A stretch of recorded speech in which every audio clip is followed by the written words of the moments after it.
علم نجوم اور علم جفر کی حقیقت کیا ہے اور اس علم کو حاصل کرنے کے بارے میں وضاحت فرما دیں۔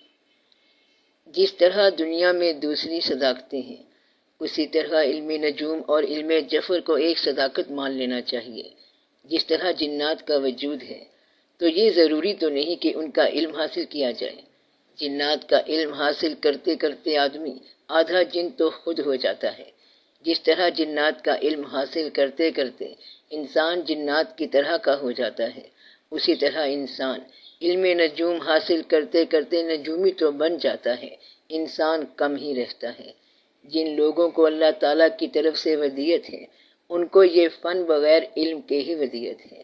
ان لوگوں نے نہ تلاش کی اور نہ تحقیق کی، بلکہ ان کو اللہ تعالیٰ نے علم نجوم ودیت کر دیا۔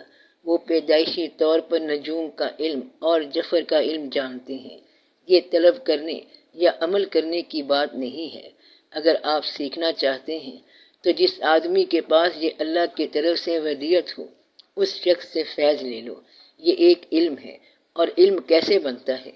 علم کتابوں سے ملتا ہے، استادوں سے ملتا ہے اور مدرسے سے ملتا ہے، کالج اور یونیورسٹیوں سے ملتا ہے۔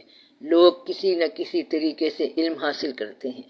اب آپ غور کرو کہ دنیا میں جتنے علم دینے والے لوگ آئے وہ تقریباً سارے کے سارے کتابوں سے آزاد ہی تھے۔ مثلا کسی نے جڑی بوٹیوں کا علم دیا تو اس سے پہلے جڑی بوٹیوں کا علم نہیں تھا۔ اس شخص سے پہلے جڑی بوٹیاں تو تھیں مگر ان کا علم نہیں تھا، اور پھر اس شخص کو جڑی بوٹیوں کی زبان مل گئی۔ اگر کوئی بیمار ہو تو اس کی رات تکلیف میں گزرتی ہے، اور اگر کسی کو کسی سے محبت ہو جائے تو کہتے ہیں کہ اس کی رات اختر شماری میں یعنی تارے گننے میں بسر ہوتی ہے۔ وہ شخص پھر کہتا ہے کہ ستاروں تم تو سو جاؤ، اور راتوں کو جاگتا ہوں تمہارے خیال میں، اور تاروں سے پوچھ لو میری روداد زندگی۔ تو انسان کی جس طرح کی کیفیت ہوتی ہے اسے اس طرح کا علم حاصل ہو جاتا ہے۔ اگر کسی انسان کو اللہ سے محبت ہو گئی تو ایسے لوگوں کا کم و بیش ایک جیسا اظہار ہوتا ہے، ایک جیسی کیفیت ہوتی ہے۔ اگر کوئی یہ کہے کہ فلاں شخص اللہ والا ہے اور کھانا بہت کھاتا ہے تو آپ فوراً کہیں گے کہ یہ فکرہ صحیح نہیں ہے۔ تو اللہ والے کے بارے میں یہ کہا جائے گا کہ وہ کم کھانے والا ہے۔ جو اللہ والا ہو جاتا ہے اس کو ویسا ہی علم آنا شروع ہو جاتا ہے۔ تو علم کا آغاز اصل میں کیفیت سے ہے، بس کیفیت ہی علم ہے۔ اور جس کے پاس کیفیت نہ ہو اور علم کی تمنا ہو، وہ شخص محنت کر کر کے برباد ہو جائے گا۔ مثلا ایک بندہ اگر فقیری کا سارا علم حاصل کر جائے تو بھی فقیر نہیں بن سکتا۔ تو محبت کرنے والا شخص کہتا ہے کہ میں محبت کرنے سے پہلے محبت کے بارے میں بہت کچھ جانتا تھا، مگر جب سے میں محبت میں داخل ہوا تو اب میں کچھ بھی نہیں جانتا۔ محبت میں داخل ہونے والا محبت پر بیان اور محبت پر مضمون بھول جاتا ہے، اس کا بیان خاموش ہو جاتا ہے۔ جس نے سمندر کی لہریں دیکھیں تو وہ ان لہروں کے بڑے رموز بیان کرتا رہا کہ یہ لہریں ہیں، یہ جھاگ ہے، یہ پانی ہے، اس میں سیپ ہوتے ہیں، موتی ہوتے ہیں، مچھلیاں ہوتی ہیں، خزانے ہوتے ہیں۔ اور جس شخص نے سارا سمندر دیکھ لیا اس کا بیان ختم ہو گیا۔ جس نے شیر دور سے دیکھا وہ بیان کرے گا کہ وہ اس طرح تھا، اس کے 4 پنجے تھے، اور جس نے شیر کی چپڑ دیکھ لی وہ کہتا ہے کہ پتہ نہیں کیا تھا، اس شخص کا بیان ختم ہو جاتا ہے۔ تو ثابت یہ ہوا کہ ایک ایسی کیفیت ہوتی ہے جس میں ایک مکمل علم ہوتا ہے، اور وہ علم اس وقت تک حاصل نہیں ہو سکتا جب تک وہ کیفیت نہ ہو۔ اسی طرح درویشی، محبت، تمنا اور طلب جیسے تمام علوم صرف اس وقت حاصل ہوتے ہیں جب آپ اس کیفیت میں ڈھل جائیں۔ اگر ستارے تمہارے ساتھ آشنائی نہ کریں تو ستاروں کا علم حاصل نہ کرنا۔ اسی طرح نجوم، پامسٹری وغیرہ کا معاملہ ہے۔ علم جفر یعنی اعداد کا علم دیکھو۔ مثلا الف کا عدد 1، بے کے 2، جیم کے 3 اور دال کے 4۔ یہ کیسے ہو گیا؟ سارے حروف کے نمبر ہو گئے، ان کے نمبر ہوتے ہیں۔ بسم اللہ الرحمن الرحیم کے نمبر 786 ہو گئے۔ تو جب تک یہ پتہ نہ چلے کہ لفظ جو ہے یہ نمبر میں کیسے ڈھل رہا ہے تب تک اس کو ڈیل نہ کرنا، کیونکہ اس طرح حساب غلط ہو جائے گا اور آپ دھوکہ کھاؤ گے۔ جب تک ستارہ آپ کو اپنی گردش کا راز نہ بتائے اس کا علم حاصل نہ کرنا۔ اب علم والے نے کہا کہ اس وقت ظہر لگا ہوا ہے، آپ اگلے مہینے بات کرنا۔ آپ کو اب پتہ نہیں کہ ظہر کیا ہوتا ہے، لہٰذا اب کوئی بات نہ کرنا۔ ایک آدمی ایک نجومی کے پاس گیا اور کہا کہ جناب میں مکان بیچنا چاہتا ہوں، آپ دیکھیں کہ کیا میرا مکان بک جائے گا؟ اس نے کہا اس مہینے نہیں بکے گا۔ اگلے مہینے گیا تو اس نے کہا کہ اب بک جائے گا، تو مکان بک گیا۔ وہ پھر نجومی کے پاس آیا اور پوچھا کہ یہ تو بتاؤ کہ تمہیں کیسے پتا چلا کہ مکان بک جائے گا؟ نجومی نے کہا کہ پچھلے مہینے میں نے تیرے ستارے دیکھے تو وہ خوش قسمتی میں تھے، اب تیرے ستارے بد قسمتی میں آ گئے، لہٰذا مکان بک گیا۔ اگر تمہیں یہ پتہ چل جائے کہ مکان بکنا تمہارے لیے بد قسمتی ہے جسے تم خوش قسمتی سمجھ رہے تھے، تو پھر تو ناکامی ہو گئی نا۔ تو ستارہ جب زوال میں آ جائے تو پراپرٹی بکنا شروع ہو جاتی ہے۔ اگر آپ کسی چیز کو صحیح ریڈ نہ کر سکو تو علم نجوم نقصان دے گا۔ علم نجوم کی ایک زکوٰۃ یہ ہے، یعنی رکھنے کا عمل یہ ہے کہ یہ ان لوگوں کے ہاتھ میں پلے کرتا ہے جن کی زندگی اللہ کے لیے ہو، باقی لوگوں کو یہ علم کھا جاتا ہے۔ یعنی اگر انسان کی زندگی اللہ کے نام کی نہ ہو تو یہ علم اتنا بڑا علم ہے کہ اس کو کھا جائے گا۔ تو نجوم کا علم نجومی کو کھا جاتا ہے۔ ایک دفعہ مسلمانوں کا لشکر جنگ پہ گیا۔ ایک یہودی نجومی نے انہیں بتایا کہ اس مارکے میں تمہارے ستاروں میں شکست لکھی ہوئی ہے۔ وہ لشکر فتح کر کے واپس آیا اور نجومی سے کہا کہ اب بولو، تم نے تو کہا تھا کہ شکست ہوگی، ہم تو فتح کر کے آئے ہیں۔ نجومی نے کہا تمہارے لشکر کے ساتھ علی علیہ السلام شامل ہو گیا، کیونکہ اس آدمی کے پاس جو قدرت ہے وہ ستاروں پر بھی حاوی ہے۔ یا تو تم ستاروں کی طاقت سے چلو یا پھر اسے کنٹرول کرنے والے بنو۔ اگر تم ستاروں کو کنٹرول کرنے والے نہیں ہو تو ستاروں کا علم وہیں کا وہیں رہ جائے گا۔ تو کمزور آدمی ستاروں کے مطابق چلتا ہے اور طاقتور آدمی ستاروں کو اپنے مطابق چلا لیتا ہے۔ وہ شخص ستاروں سے باہر ہوتا ہے، اسے کہتے ہیں کہ نجوم کے مطابق یہ کام نہیں ہوتا تھا، آپ نے کیسے کر لیا؟ تو وہ جواب دیتا ہے کہ نجوم کا ماسٹر آف دا پاتھ، یعنی راستے کا مالک ہمارے ساتھ ہے۔ اسی لیے اقبال نے کہا تھا اب سے ہے شکوہ تقدیر یزداں، تو خود تقدیر یزداں کیوں نہیں ہے؟ اور یہ کہ ستارہ کیا تیری تقدیر کی خبر دے گا، وہ خود فراخی افلاک میں ہے خوار و زبوں۔ تو اللہ والا کہتا ہے کہ مجھے یہ سمجھ آئی ہے کہ میں ہی کاتب تقدیر ہوں۔ اگر تم یہ کہو گے تو تم جھوٹے ہوگے، اور اگر اللہ والا کہے گا تو وہ صحیح ہوگا، کیونکہ وہ اللہ کے ہاتھ میں اس طرح چلا جاتا ہے کہ پھر اللہ کہتا ہے کہ یہ میرا ہے۔ تو سارے علم صحیح ہیں، لیکن انہیں کس حد تک حاصل کرنا چاہیے؟ جب اللہ کے لیے زندہ رہنے کی تمنا ہو۔ اللہ کے لیے زندہ رہنے کی تمنا جتنی کم ہوگی اتنا ہی یہ علم کم ملے گا، اور اگر کہیں فاؤل کیا تو یہ علم آپ کو کھا جائے گا۔ یہ علم ایسے ہے جیسے شیر کے پنجرے میں رہنا، ذرا شیر کی آنکھ سے آنکھ ہٹائی تو وہ حملہ کر دے گا، کھا جائے گا۔ تو اس علم میں شیر کے ساتھ آنکھ ملا کے چلنا پڑتا ہے، اور اس کو استعمال کرنے والا اس وقت تک محفوظ نہیں رہ سکتا جب تک وہ اللہ والا نہ ہو۔ ایک بزرگ کیمیا گری کرتے تھے، یعنی ایسی چیز بناتے تھے جیسے کسی دھات پہ لگائیں تو وہ سونا بن جاتی تھی۔ وہ اتنے ماہر تھے کہ ان کے عمل کی راکھ بھی لوگ دور دور سے آ کر لے جاتے تھے کہ اس میں بھی کوئی راز ہوگا۔ ایک دفعہ ایک درویش ان کے پاس آیا اور چند دن قیام کیا۔ اس درویش نے دیکھا کہ لوگ ان کے پاس آتے ہیں اور فیض لے جاتے ہیں، لیکن یہ محسوس کیا کہ یہ بزرگ کیمیا گری کا نسخہ نہیں دیتا، پیسے دے دیتا ہے۔ ایک دن اس بزرگ نے درویش سے پوچھا کہ تمہیں آئے ہوئے 10 دن ہو گئے ہیں لیکن تم نے ہم سے کچھ مانگا نہیں۔ درویش نے کہا کہ میں نے پہچان لیا ہے کہ تو محتاج ہے۔ اس نے پوچھا میں تو سخی ہوں، محتاج کیسے ہوں؟ درویش نے کہا کہ تو سخی تو ہے لیکن بنا کے دیتا ہے، بنے بنائے پر تیرا اختیار نہیں ہے، اور دوسری بات یہ ہے کہ تو سخی اس لیے نہیں ہو سکتا کہ تو نسخہ تو دیتا نہیں اور مال دے دیتا ہے، اس طرح لوگوں کو بھکاری بنا رہا ہے۔ اور میری بات یہ ہے کہ ہم بادشاہ لوگ ہیں، ہمیں سونے کی تمنا نہیں ہے۔ یہ ہے اصل کیمیا گری۔ اصل کیمیا گری یہ ہے کہ کیمیا کی تمنا چھوڑ دو۔ اصل دولت مندی کیا ہے؟ دولت کی تمنا چھوڑ دو، یہی سب سے بڑی دولت ہے۔ نجوم کے متعلق اصل بات یہ ہے کہ ستارہ اپنا کام کرے اور تو آرام سے سو جائے، وہ صبح تک ٹھیک ہو جائے گا، نہیں تو اگلے دن تک ٹھیک ہو جائے گا۔ انسان کی شکل بننے کے بعد ستارہ بنتا ہے، ستاروں سے شکلیں نہیں بنتی۔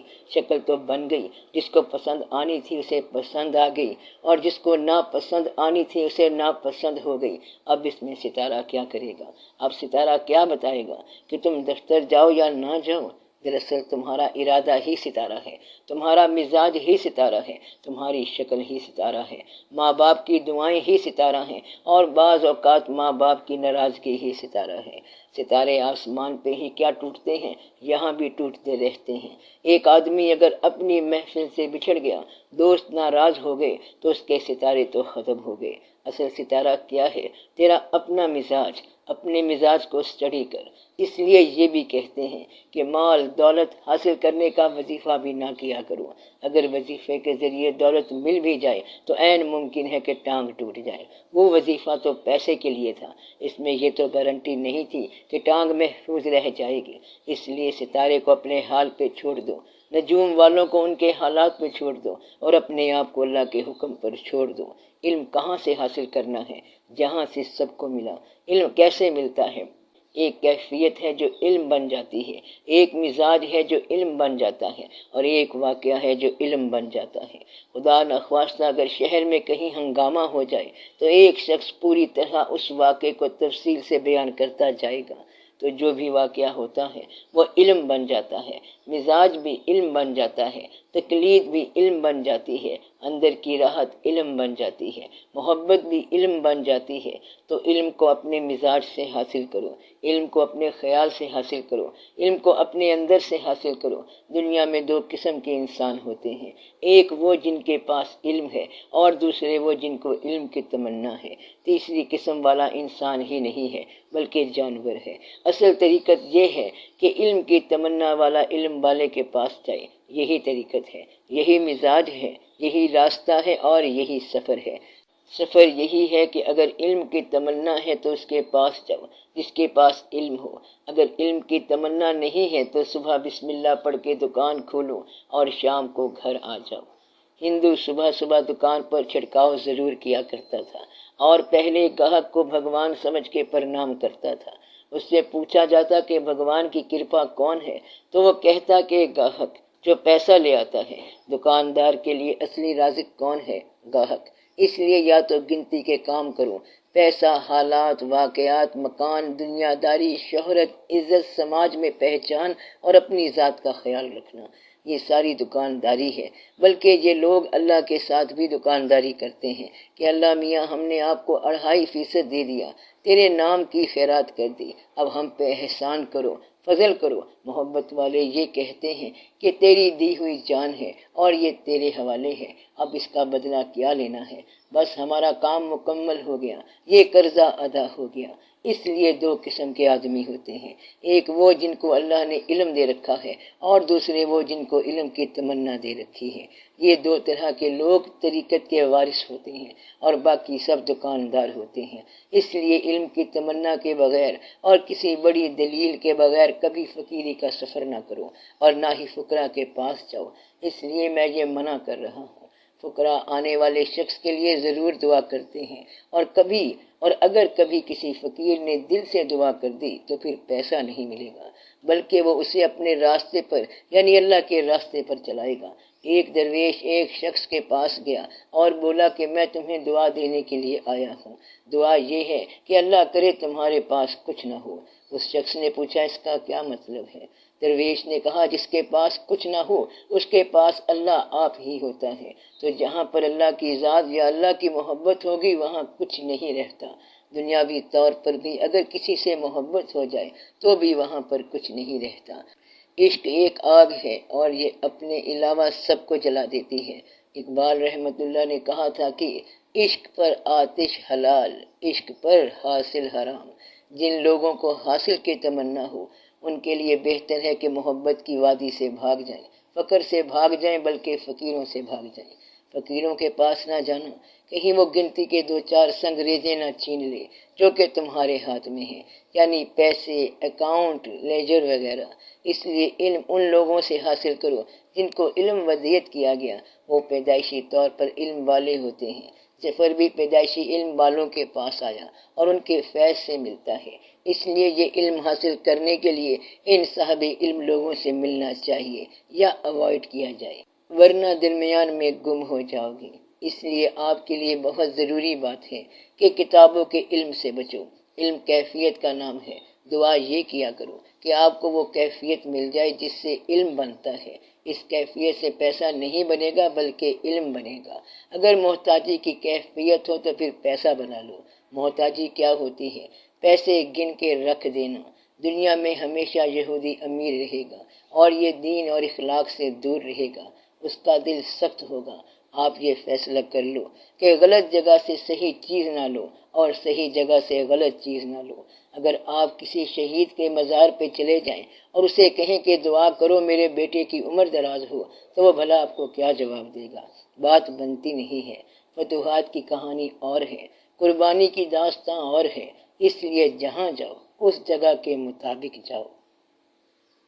سر، ملنگ کیا ہوتا ہے؟ درویشوں میں ایسی کوئی کیٹیگری یا قسم نہیں ہے، ایک کیٹیگری ہے جس کو مجذوب کہتے ہیں۔ مجذوب جذب کی شدت کا نام ہے۔ ملنگ کیا ہوتا ہے؟ یہ تو اکثر ہوتا ہے کہ کسی نام کا ملنگ ہو، یعنی علی کا ملنگ ہو۔ آپ ملنگ کسے کہتے ہیں؟ مجذوب کی بات کرتے ہو تو اگر ایک آدمی محبت میں چلا، اس کی پہلی حالت مزاج ہے۔ انسان کو انسان سے محبت ہو گئی، چاہے ماں سے، باپ سے یا شیخ سے ہی ہو، اس کو اپنے محبوب کی شکل اور محبوب کا نام یاد ہو گیا اور اس نام سے محبت ہو گئی۔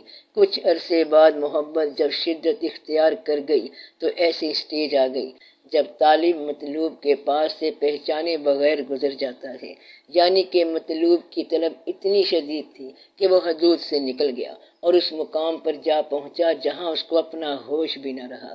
محبت میں ایسا مقام آ گیا کہ اس کو محبوب کا نام بھی یاد نہ رہا اور نہ اپنا نام یاد رہا۔ محبت میں چلتے چلتے انسان سراپائے محبت ہو گیا۔ اس کو آپ یوں کہہ سکتے ہیں کہ قطرہ دریا سمندر میں جا کر مل گیا۔ اگر قطرہ دریا میں مل گیا تو پھر اسے پتہ نہیں چلتا کہ میرا نام کیا ہے۔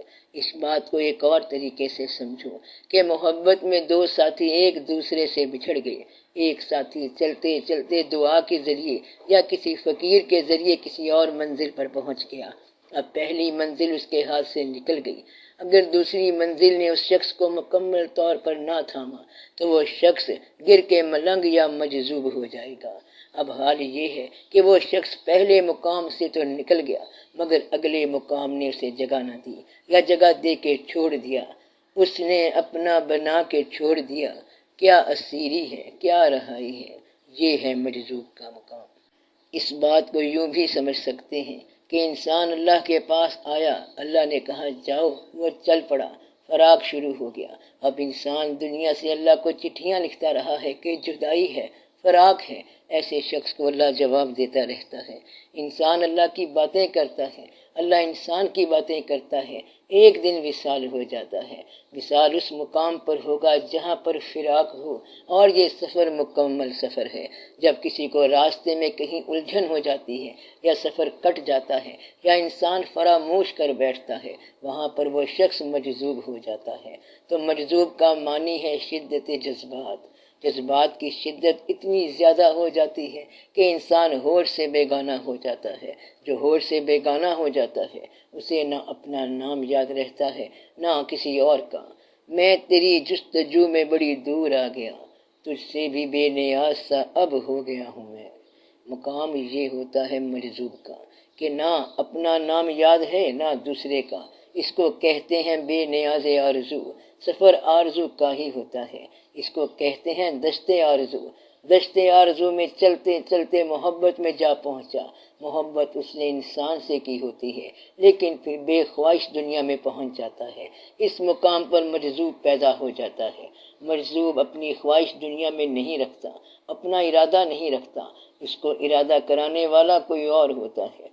مجذوب سے بھی بچنا چاہیے، کیونکہ ہو سکتا ہے وہ آپ کو ادھر کر دے اور ہو سکتا ہے وہ ادھر کر دے۔ تو ان لوگوں سے بگڑی بن سکتی ہے اور بنی بگڑ سکتی ہے۔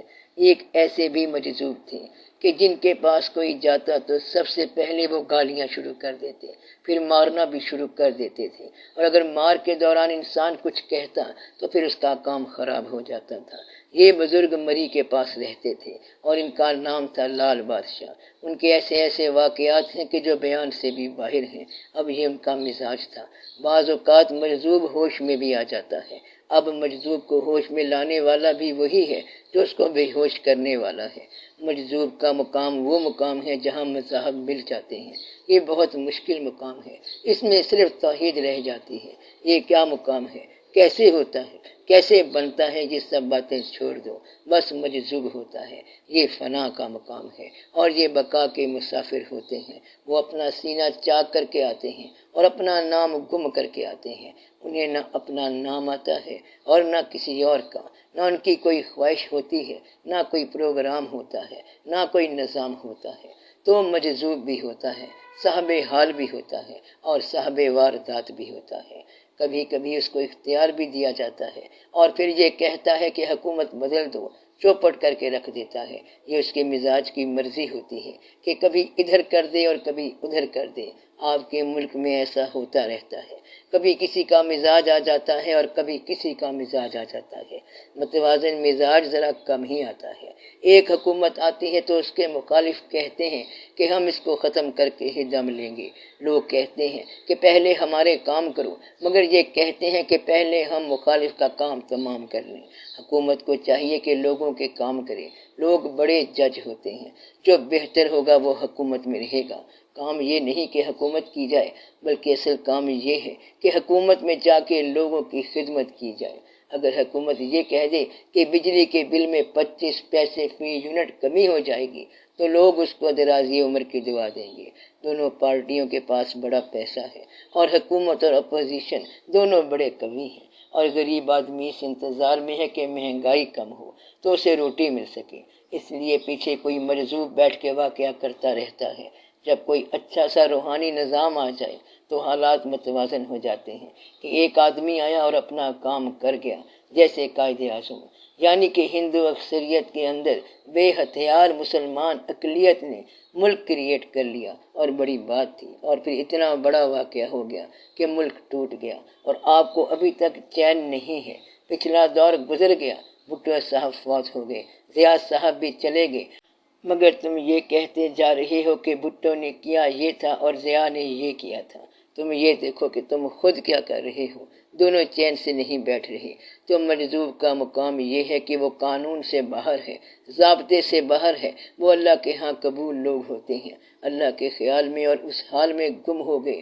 اس کو یوں سمجھ لو کہ تیری یاد میں ہوا جب سے گم، تیرے گم شدہ کا یہ حال ہے کہ نہ دور ہے نہ قریب ہے، نہ فراق ہے نہ وصال ہے۔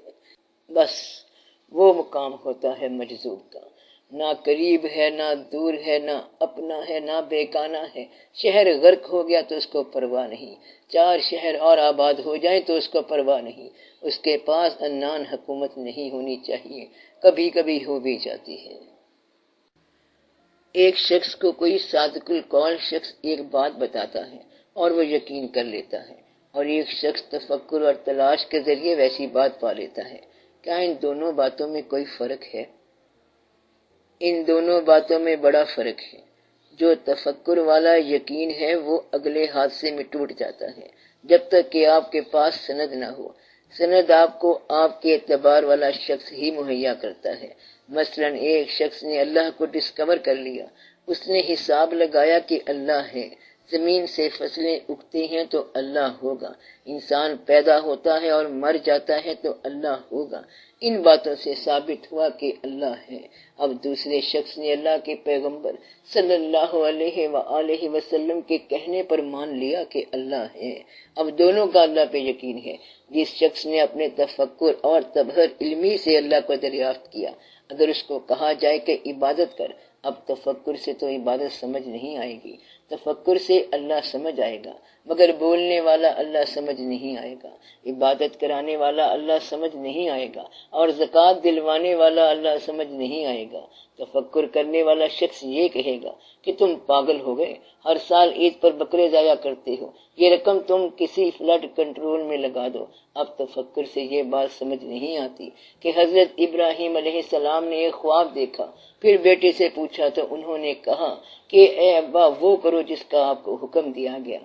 تفکر کے ذریعے ایک شخص دیکھے گا کہ مریض بیمار ہے، دعا ہوئی اور وہ ٹھیک ہو گیا، اب اس کو اللہ پر پکا یقین ہو گیا۔ کچھ روز بعد وہ مریض مر گیا، اب اس شخص کا اللہ کے بارے میں کیا خیال ہے؟ کہتا ہے اللہ تھا تو صحیح، مگر اب مریض ٹھیک نہیں ہوا۔ تو جو حالات اللہ کو اس طرح ثابت کرتے ہیں، دوسری طرف بھی اللہ ہی ہے۔ تفکر والا کہتا ہے کہ جب پیسے ملے ہیں تو اللہ ہے، اور اگر چور پیسے لے جائے تو کہے گا کہ اللہ نہیں ہے۔ اس لیے حقیقت کو غور کے ذریعے دریافت کر کے ماننے والا اپنے ہی غور کی زد میں ہوتا ہے۔ انسان کا غور اس کے اپنے غور کو تباہ کرتا رہتا ہے۔ بچپن کا خیال جوانی کی زد میں آ گیا، اور جوانی کا خیال بڑھاپے کی نظر ہو گیا، اور ایک خیال دوسرے خیال کی زد میں آ گیا۔ ایک وقت تھا جب بھائیوں پر جان دیا کرتے تھے، اور اب تم بھائیوں کی جان کے پیچھے پڑ گئی۔ ایک وقت تھا جب بہن بھائی مل کے کھانا کھایا کرتے تھے، اب شادیاں ہو گئیں تو ملاقات کبھی کبھی گاہے گاہے سر راہے۔ بھائی کہتا ہے کہ بہن کے پاس کیا جائیں، اس کا خامن بڑا بدتمیز ہے، اور بہن کہتی ہے کہ بھائی کی بیوی بڑی بدتمیز ہے۔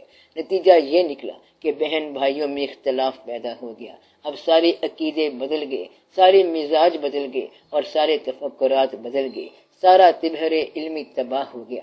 اللہ تعالیٰ کا فرمان ہے کہ ماں باپ کے سامنے اف نہ کرو۔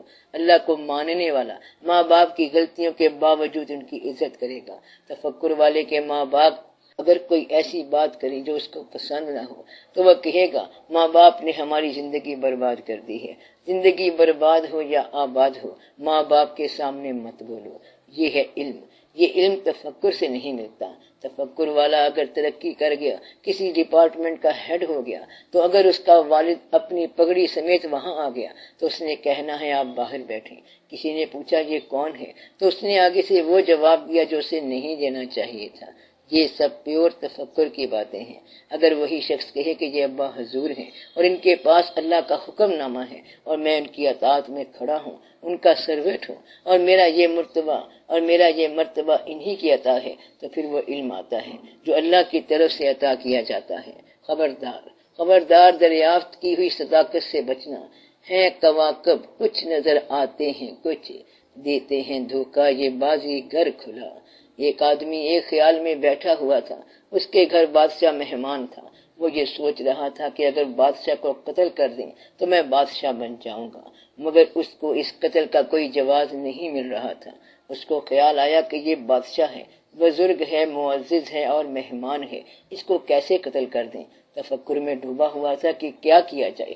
یکا یک اس کو خیال آیا کہ ایک خنجر ہے اور اس پہ خون لگا ہوا ہے۔ اب اس نے سوچا کہ میرے تفکر اور مشاہدے نے مجھے یہ سب کچھ دکھا کے اجازت دی ہے کہ بادشاہ کو قتل کر دیا جائے۔ اس شخص کو مشاہدے نے ایسا کرنے کا حکم دیا تھا، دراصل اس کا مشاہدہ باطل تھا۔ اس نے آنکھوں سے جو دیکھا وہ باطل تھا۔ کبھی کبھی آپ کو آنکھیں غلط مشاہدہ دیں گی، یہ ابلیس کا دیا ہوا مشاہدہ ہوتا ہے۔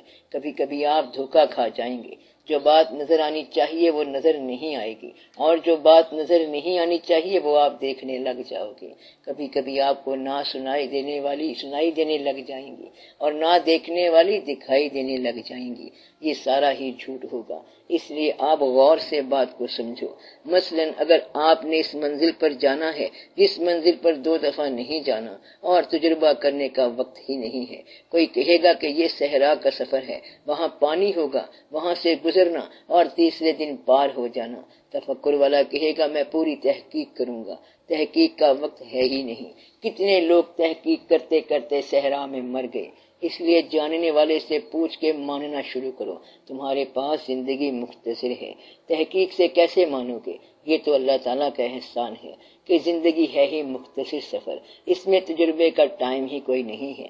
اس کا مطلب یہ ہوا کہ پیغمبر فکر کے ساتھ پیغمبر نہیں بنے، انہوں نے خدا کو فکر کے ساتھ دریافت نہیں کیا بلکہ خدا کے ساتھ تعلق سے بیان کیا۔ تو گویا کہ انسان فکر کر کے اللہ کی طرف نہیں جا رہا بلکہ اللہ انسانوں کو خود علم عطا کر رہا ہے۔ وہ علم حاصل کرو جو اللہ کی طرف سے نازل ہوتا ہے۔ اللہ کیسے علم نازل کرتا ہے؟ اللہ وہ ہے جس نے پرندوں کو اڑنا سکھایا، جس نے مچھلی کو تیرنا سکھایا، جس نے بچے کے پیدا ہونے سے پہلے دودھ کا انتظام کیا۔ وہ کہتا ہے کہ انسان کی تخلیق کو تو دیکھو، تو یہ علم فکر سے نہیں بلکہ تخلیق سے ہے۔ فکر سے حاصل ہونے والی صداقت اپنی ہی فکر کی زد میں آ جائے گی۔ فکر کے ساتھ شیطان آ جاتا ہے۔ ایک بزرگ کا شیطان سے مکالمہ ہو گیا کہ اللہ کے ہونے کے یہ ثبوت ہیں۔ شیطان نے سارے ثبوت رد کر دیے۔ تب ان کے مرشد نے آ کے کہا کہ تم شیطان سے جیت نہیں سکتے، تم اسے کہو کہ میں نے خدا کو بغیر دلیل کے مانا۔ شیطان خود بہت بڑا فلسفی ہے، اس لیے بغیر تسلیم کے تفکر شیطان ہو سکتا ہے، تسلیم کبھی شیطان نہیں ہو سکتی۔ تسلیم کو کبھی نہ چھوڑنا۔ زندگی کا جو راستہ اختیار کرنا ہو جلدی اختیار کر لو، آخرت میں اللہ کو جواب دہ ہونا ہے۔ کہیں ایسا نہ ہو کہ دھوکہ کھا جاؤ۔ اپنے معمولات کو اللہ کے حوالے سے گزارو، اللہ کی محبت میں رہو، اللہ کے حبیب صلی اللہ علیہ وآلہ وسلم کی محبت میں رہو۔ اور غور کیا کرو، جس نے پورے یقین کے ساتھ، ارادے کے ساتھ نماز کو ترک کیا، اس نے کفر کیا۔ جہاں یہ پتہ چل جائے کہ حدیث شریف آ گئی ہے، اس کو ڈسکس نہ کرو بلکہ فوراً مان لو۔ حدیث شریف کے ذریعے اپنی زندگی کی اصلاح کرتے رہا کرو، پھر آپ کو ایسی حدیث بھی ملے گی کہ اللہ کے راستے پر چلنے والے علم والے لوگ جو ہیں ان کی زندگی عبادت ہے اور ان کا سانس لینا عبادت ہوگا۔ جو جو علم بڑھے گا آپ کو پتہ چلے گا کہ اللہ والے لوگ موجود ہیں۔ تو شریعت جو ہے یہ اصل میں نظام ہے دین کا۔ شریعت کے بعد طریقت کا لفظ آتا ہے، یہ اعتقادات کے اندر کی بات ہے، آپ کی کیفیت کی بات ہے۔ اور چلتے چلتے جب انسان طریقت میں داخل ہوتا ہے تو پھر حقیقت آ جاتی ہے۔ حقیقت یعنی ریئل ٹروتھ، جس کے پاس آپ نے آگے جانا ہے۔ پھر جب آپ اس ذات کے پاس جاتے ہو تو وہ آپ کو منزلوں کی طرف سیر کرائے گا۔ اس کو آپ معرفت کہہ لو۔ یہاں آپ کو عرفان ہوگا۔ معرفت کو پانے والے اکثر لوگ کہتے ہیں کہ ہم نہیں جانتے کہ کیا ہے، وہاں انسان خاموش ہو جاتا ہے۔ اس لیے طالب جو ہے وہ شریعت سے سفر شروع کرتا ہے۔ شریعت کی نفی کرنے والا طالب نہیں ہو سکتا۔ شریعت کا منکر اگر کہے کہ میں خدا کو تو مانتا ہوں لیکن نماز کو نہیں مانتا، ایسے مفکر کی تباہی قریب ہے۔ اللہ کو ماننے والا اللہ کے دین کو ضرور تسلیم کرے اور اس پر عمل کرنے کی ضرور کوشش کرے۔ شریعت میں داخل ہو جاؤ، طریقت پر عمل کرو، حقیقت کے قریب ہو جاؤ تو عرفان حاصل ہو جائے گا۔ اگر کر سکو تو کر لو۔ طریقت کی ضرورت یہاں پڑتی ہے کہ ایک ہی مسجد میں نماز پڑھنے والے اپنے اپنے درجوں میں مختلف ہو سکتے ہیں۔ ایک کھوٹے دل والا جتنی بھی عبادت کرے اس کا نتیجہ کھوٹ ہی نکلے گا، منافقت کا نتیجہ منافقت ہی نکلے گا۔ مسلمانوں میں بے شمار مرتبہ لارنس آف عربیہ پایا گیا۔ اسلام کے اندر بھی مسلمانوں کے دشمن موجود ہیں۔ طریقت سے یہ بات حاصل ہوتی ہے کہ صداقت یعنی ٹروتھ کا سفر کیسے کرنا ہے، مگر نہ ایسے بھی ہوتا ہے کہ ایک دین کو ماننے والے ایک دوسرے پر فوجیں چڑھا دیتے ہیں۔ اگر آپ کربلا کا راز پہچانو تو خالی شریعت کو ماننے والے اور محبت مصطفیٰ صلی اللہ علیہ وآلہ وسلم سے گریز کرنے والے کیا کیا کر گئے، لیکن جن لوگوں کے پاس طریقت کا علم تھا وہ آج تک کربلا کو کربلائے مولا کہتے جا رہے ہیں۔ تو مدعا یہ ہے کہ صرف خالی شریعت سے بات نہیں بنتی جب تک شریعت کی اسپرٹ پیدا نہ ہو۔ یہ راستہ حضور پاک صلی اللہ علیہ وآلہ وسلم کی محبت کا راستہ ہے۔ اگر حضور پاک صلی اللہ علیہ وآلہ وسلم کی محبت نہ ہو تو پھر نظام کی کیا ضرورت ہے؟ اس لیے کچھ شکی انسان ایسے ہوتے ہیں جو نظام مصطفیٰ صلی اللہ علیہ وآلہ وسلم کے تو قائل ہیں لیکن محبت مصطفیٰ صلی اللہ علیہ وآلہ وسلم کے قائل نہیں۔ ان لوگوں سے بچنے کے لیے یہ بتایا گیا کہ ظہر کی نماز سے بہتر ہے کہ تو دوسرے راستے پر چل، ورنہ نماز ترک کرنے کا کہیں بھی حکم نہیں ہے۔ فرمان ہے کہ جب تک دل حضور نہ ہو نماز نہیں ہوتی۔ بابا بلے شاہ رحمت اللہ نے کہا ہے کہ نہ میں پاٹ تے پوجا کیتی، نہ میں گنگا نہایا، نہ میں 30 روزے رکھے، نہ میں 5 نماز کمایا، نہ میں تیرت کعبے گیا تے نہ تسبیح کھڑکایا، بھلے نو مرشد کامل ملیا جس چھیتی رب ملایا۔ ایسے لوگ بھی آئے جنہوں نے ایک اور راستے کی نشاندہی کی۔ اللہ کی راہ میں مر جانا شہادت ہے، اللہ کے عشق میں مر جانا بھی شہادت ہے۔ طریقت کا نظام شریعت کے متبادل نظام نہیں ہے۔ بعض اوقات کچھ مجذوب لوگ آئے جنہوں نے کچھ ایسی ویسی باتیں کر دیں۔ ایک بزرگ تھے جو لباس کے بغیر پھرتے رہتے تھے۔ بادشاہ سلامت نے اسے دوشالہ دے دیا۔ 4 دن کے بعد دیکھا تو سرمد پھر لباس کے بغیر ہے، پھر دوشالہ دے دیا، حتیٰ کہ فتویٰ لگا کے اس کی گردن اڑا دی۔ اورنگزیب عالمگیر سے سرمد نے کہا تھا کہ میں تمہارے لباس سے اپنا جسم چھپاؤں یا تمہارے قتل چھپاؤں۔ عالمگیر بادشاہ سے کچھ قتل ہو گئے تھے۔ ایک روز اس نے سرمد سے کہا کہ کلمہ سنو، تو سرمد نے کہا کہ لا الہ الا اللہ۔ بادشاہ نے کہا آگے سنو، سرمد نے کہا آگے کچھ نہیں، کیونکہ سرمد کا لباس پورا نہیں تھا، اس لیے اس نے احترام کے مارے محمد رسول اللہ صلی اللہ علیہ وآلہ وسلم نہیں کہا۔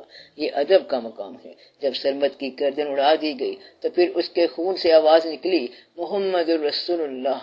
بعض اوقات انسان ادب کے مارے نام نہیں لے سکتا۔ صلی اللہ علیہ وآلہ وسلم۔ ایک درویش ایک محفل میں بیٹھا ہوا تھا۔ جب اذان ہوئی تو اس نے کانوں میں انگلیاں ڈال لیں۔ جب اس سے پوچھا گیا تو اس نے کہا کہ میں باوضو نہیں تھا، اس لیے حضور پاک صلی اللہ علیہ وآلہ وسلم کا نام کیسے سنتا؟ بظاہر تو یہ بغاوت تھی، لیکن اصل میں یہ محبت اور اطاعت تھی۔ ایسے بھی لوگ تھے جو کہتے تھے کہ میں درود شریف کی محفل میں نہیں بیٹھوں گا۔ جب ان سے پوچھا گیا تو کہنے لگے کہ میں وضو سے نہیں ہوں۔ ایک بزرگ نے یہ کہا کہ پہلے میں 2 دن فاقہ کروں گا، پھر درود شریف کی محفل میں بیٹھوں گا، یا 3 شب بیداریوں کے بعد۔ یہ ادب کے مختلف درجات ہیں۔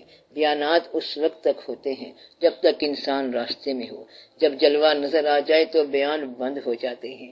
تفکر والا صرف بیانات تک رہتا ہے اور تسلیم کرنے والا حقیقت پا جاتا ہے۔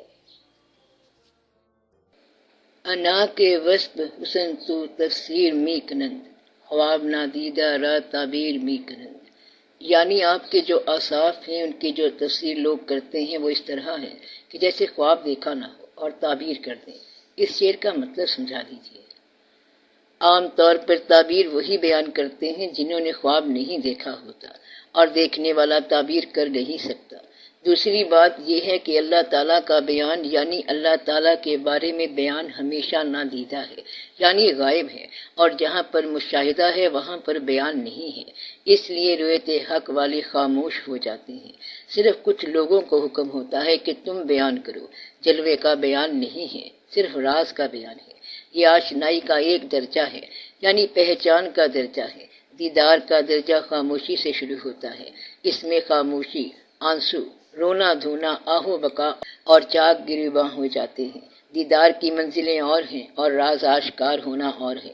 راز اس لیے بتایا جاتا ہے کہ جب کبھی شوق والا دیدار کی طرف چلے تو اس کو پتا ہو کہ میں نے کیا کرنا ہے، تاکہ وہ آشنائی کی منزلیں طے کرتا جائے اور وہ حقیقت تک پہنچ جائے۔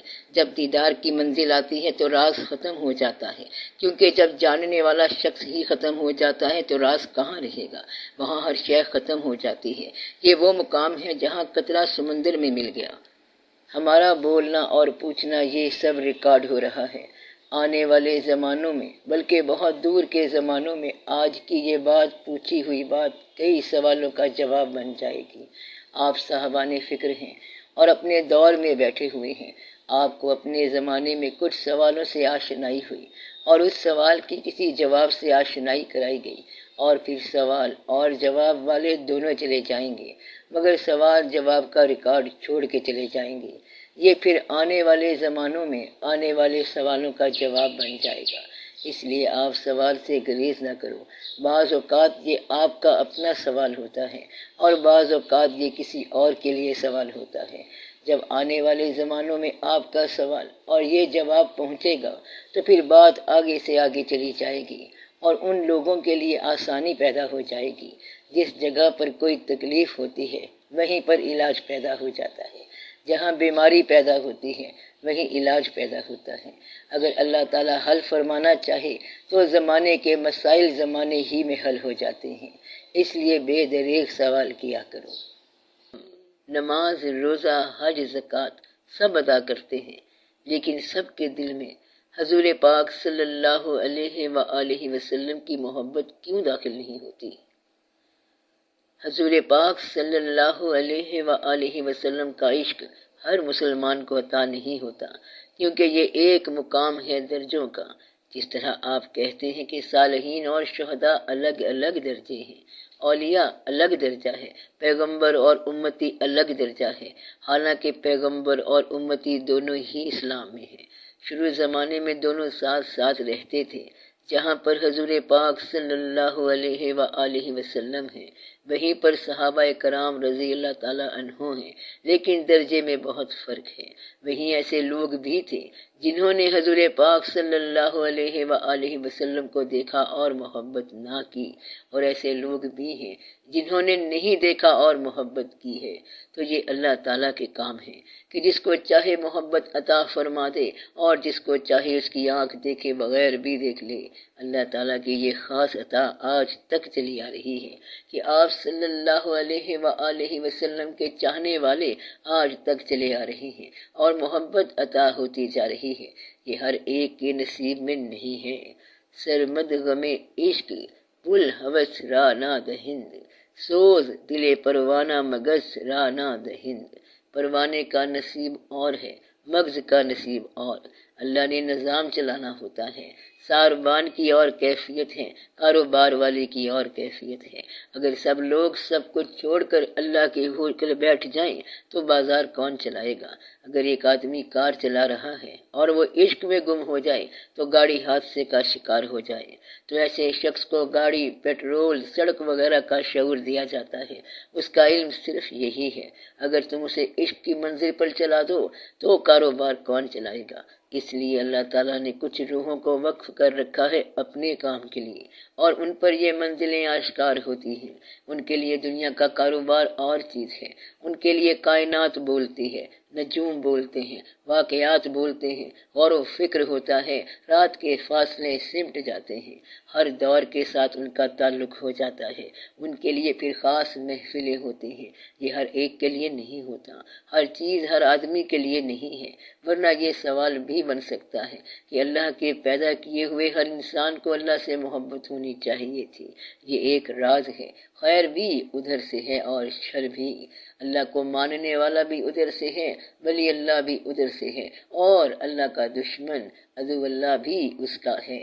اللہ سے تم نہیں پوچھ سکتے کہ تم نے ایسا کیوں کیا، بلکہ اللہ تم سے پوچھے گا کہ تم نے ایسا کیوں کیا۔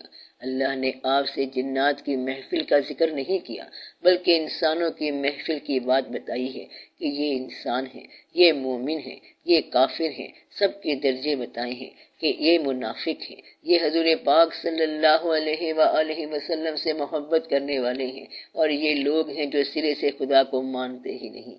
اگر اللہ سے کیوں کا لفظ پوچھا تو پھر خرابی ہو جائے گی۔ اللہ کے باب میں اور دین کے باب میں کیوں نہ پوچھنا، پھر سارا مسئلہ حل ہو جائے گا۔ جو لوگ آپ سے پہلے آئے اور دین میں مکمل تھے، انہوں نے کبھی کیوں نہیں پوچھا؟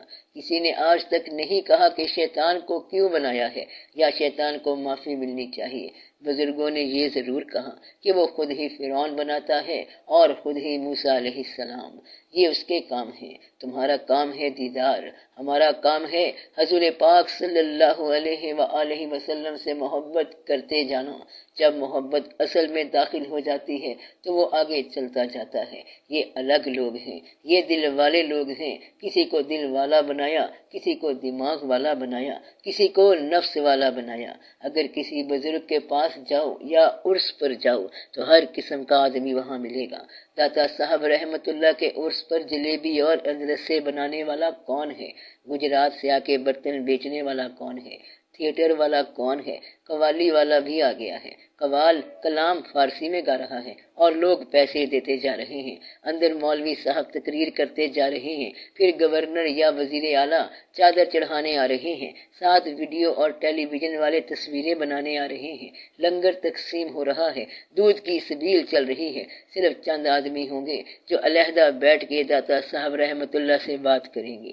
داتا صاحب رحمت اللہ فرمائیں گے، اصل بات یہ ہے کہ میرے لیے تو کوئی نہیں نہیں آیا، یہ سب باتیں فالتو ہیں، یہ باتیں میری ہیں ہی نہیں، ان باتوں کے لیے ہم نہیں آئے تھے، یہ تو لوگوں نے کاروبار کے لیے باتیں بنا لی ہیں۔ اس کا صرف ایک فائدہ ہے کہ غریب لوگوں کو روزگار ملتا جا رہا ہے، عرس پہ خالص دودھ کی سبیل ختم ہی نہیں ہوتی اور لوگ پیتے جا رہے ہیں۔ عرس ختم ہوتے ہی دودھ میں پانی کی مقدار بڑھ جاتی ہے اور وہ کمی بھی پوری کر لیتے ہیں جو عرس کی وجہ سے ہوئی تھی۔ کوئی آدمی ایسا نہیں ملے گا جو عرس پر تو خالص دودھ دے رہا ہو مگر باقی سارا سال بھی خالص دودھ دے، ایسا کوئی نہیں ملے گا۔ عرس کی شام قریب کی پولیس چوکی سے پتہ کرو کہ کتنے جیب کترے پکڑے گئے، کہتا ہے 35۔ یہ تو صرف پکڑے جانے والے تھے، یہ سارے ہی مسلمان ہیں اور داتا صاحب رحمت اللہ کو ماننے والے ہیں۔ ماننے والوں میں جاننے والوں کی عام طور پر کمی ہوتی ہے۔ داتا صاحب رحمت اللہ کو جاننے والا ایک شخص تھا جو ان کو بڑی دیر کے بعد میسر آیا، وہ خواجہ غریب نواز رحمت اللہ تھے، جنہوں نے فرمایا گنج بخشے فیض عالم مظہر نور خدا، ناک سارا پیر کامل کام لارا رہنما۔ اور پھر انہوں نے اجمیر شریف جا کر اپنا یہ قول ثابت کر دیا۔ پرتھوی راج کی حکومت کو محمد غوری کے ذریعے فتح کرایا، یہاں سے مسلمانوں کے پہلے قدم کا آغاز کرایا، وہاں سے پھر اجودن کو پاک پتن بنایا اور یہاں سے جا کر دہلی پر مسلمانوں نے قبضہ کیا۔ فقراء آتے گئے اور مسلمانوں کی تعداد بڑھتی گئی، اسی تعداد کے حساب سے آپ کو پاکستان نصیب ہوا۔ علماء صرف بیان کرتے جاتے ہیں، لبھاتا ہے دل کو کلام خطیب، مگر لذت شوق سے بے نصیب۔ علماء کے پاس خالی بیان ہے اور بیان برائے بیان ہے اور فقراء کے ہاں کیفیت ہے۔ حضور پاک صلی اللہ علیہ وآلہ وسلم کی زندگی کی شرح کرنے والے سب لوگ حضور پاک صلی اللہ علیہ وآلہ وسلم سے محبت کرنے والے نہیں ہوتے۔ حضور اکرم صلی اللہ علیہ وسلم کی زندگی پر کتابیں لکھنا نہیں ہے عرفان کہ ایک کافر کتاب لکھ کر نہ آج تک ہو سکا مسلمان۔ کافروں نے بھی حضور اکرم صلی اللہ علیہ وآلہ وسلم پر کتابیں لکھی ہیں۔ ہندو نے نعت کہی ہے لیکن ہندو ہی رہا ہے۔ حضور پاک صلی اللہ علیہ وآلہ وسلم کے دین کو ماننا، حضور پاک صلی اللہ علیہ وآلہ وسلم کی ذات کو ماننا اور حضور پاک صلی اللہ علیہ وآلہ وسلم کے خیال کو ماننا کم لوگوں کے نصیب میں آیا ہے۔ اس لیے میں آج آپ کو ایک نئی بات بتا رہا ہوں کہ یہ ضروری نہیں کہ نعت کہنے والا محبت کرنے والا بھی ہو اور نعت سننے والا بھی ضروری نہیں کہ محبت والا ہو، حالانکہ نعت پیور محبت کا تحفہ ہے۔ یہاں پر بھی ملاوٹ ہو گئی ہے، نعت میں بھی ملاوٹ ہو گئی ہے۔ جامی رحمت اللہ محبت میں نعت کہے گا، رومی رحمت اللہ محبت میں نعت کہے گا، کچھ اور لوگ بھی محبت میں کہیں گے، باقی لوگ الفاظ کی بھرتی کرتے جائیں گے۔ ایسا ہوا ہے کہ ایک آدمی ایک دور میں نعت کے خلاف تھا اور جب کوئی اسلامی زمانہ آیا تو نعت لکھنی شروع کر دی۔ لوگ حاکم وقت کے مطابق چلتے ہیں، نعت کا زمانہ آ جائے تو نعت کہنا شروع کر دیتے ہیں۔ اصل بات یہ ہے کہ جن لوگوں پر حضور پاک صلی اللہ علیہ وآلہ وسلم کا فیض ہو، جب وہ نعت کہتے ہیں تو وہ اور ہی نعت ہوتی ہے۔ شیخ سعدی رحمت اللہ 3 دن تک یہ 3 مصرے لے کے پھرتے رہے، بلغ العلا بکمالہ کشف الدجا بجمالہ حسنت جمیع خصالہ۔ اس سے آگے کوئی مصرع نہیں آتا تھا، وہ روتے رہے اور پھرتے رہے۔ پھر آپ کو حضور پاک صلی اللہ علیہ وآلہ وسلم کا مشاہدہ ہوا، دیدار ہوا۔ آپ صلی اللہ علیہ وآلہ وسلم نے فرمایا آگے لکھو صلو علیہ وآلہ۔ تو یہ ہوتی ہے محبت کی بات، یہ الگ بات ہوتی ہے، ہر ایک کو نصیب نہیں ہوتی، یہ عطا ہوتی ہے۔ اگر اللہ مہربان ہو جائے تو حضور پاک صلی اللہ علیہ وآلہ وسلم کی محبت مل جاتی ہے، اور حضور پاک صلی اللہ علیہ وآلہ وسلم کی مہربانی ہو جائے تو عبادت ملنا شروع ہو جاتی ہے۔ بس ان دونوں کی بات ہے، زمین سے اللہ کی طرف پیغام جاتا ہے لا الہ الا اللہ، اور اوپر سے آواز آتی ہے محمد رسول اللہ صلی اللہ علیہ وآلہ وسلم۔ حضور پاک صلی اللہ علیہ وآلہ وسلم کے پاس جائیں تو لا الہ الا اللہ اور اللہ کے پاس جائیں تو محمد رسول اللہ صلی اللہ علیہ وسلم، سارا کھیل یہی ہے۔ یہ دو جگ کا کلمہ ہے۔ توحید صرف اس کو سمجھ آئے گی جس کو بات رسالت سے سمجھ آئے گی، رسالت اس کو سمجھ آئے گی جس کو توحید نے بتایا۔ اپنی آنکھ سے دیکھا تو آپ ہی آپ نظر آیا، تیری آنکھ سے تجھے دیکھا تو تو ہی تو نظر آیا۔ اللہ کی آنکھ حضور پاک صلی اللہ علیہ وسلم کی آنکھ ہے، اور اللہ کو دیکھنا ہو تو حضور پاک صلی اللہ علیہ وآلہ وسلم کی آنکھ سے دیکھو، پھر آپ کو بات سمجھ آنا شروع ہو جائے گی۔ صرف بیان سے محبت نہیں ہوتی۔ اللہ تعالیٰ آپ کو یکسوئی عطا کرے، یعنی ایک رخ عطا ہو جائے۔ زندگی کوئی لمبا کھیل نہیں ہوتا، اس میں پہلو بدلنے کا وقت بھی نہیں ہوتا۔ جس طرف لگے ہو ایک طرف لگ جاؤ، اپنے فیصلوں پر کار بند ہو جاؤ۔ اللہ تعالیٰ آپ کو سکون قلب عطا کرے، اللہ تعالیٰ آپ پر آخرت کی منزل آسان کرے۔ آخری بات ہمیشہ پہلے کیا کرو، جب مستقبل میں جا ہی رہے ہو تو وہ مستقبل نہ بھولنا جہاں سارا حال اینڈ ہو جائے گا۔ اس دن کے لیے آپ کو آسانی ہو، قبر میں اترنے کی آپ کو آسانی ہو، زندگی میں ہی یہ دعا کر کے جانا کہ یا اللہ ہمیں قبر میں اترنے کی آسانی ہو، تیرے پاس آنے کی ہمیں آسانی ہو، یہ زندگی چھوڑنے کی بھی ہمیں آسانی ہو۔ یا اللہ تیرے فضل سے ہی ہم زندگی کو چھوڑ سکتے ہیں، اور تیرا فضل ہو تو ہم اپنے مزار میں اتر سکتے ہیں۔ مزار میں اترنا زندگی سے ہی سیکھو۔ اللہ تعالیٰ آپ کو آسانیاں عطا فرمائے، آمین یا رب العالمین۔ صلی اللہ تعالی علی خیر خلقہ و نور عرشہ سیدنا و مولانا حبیبنا و شفیعنا محمد و آلہ و اصحابہ اجمعین، آمین برحمتک یا ارحم الراحمین۔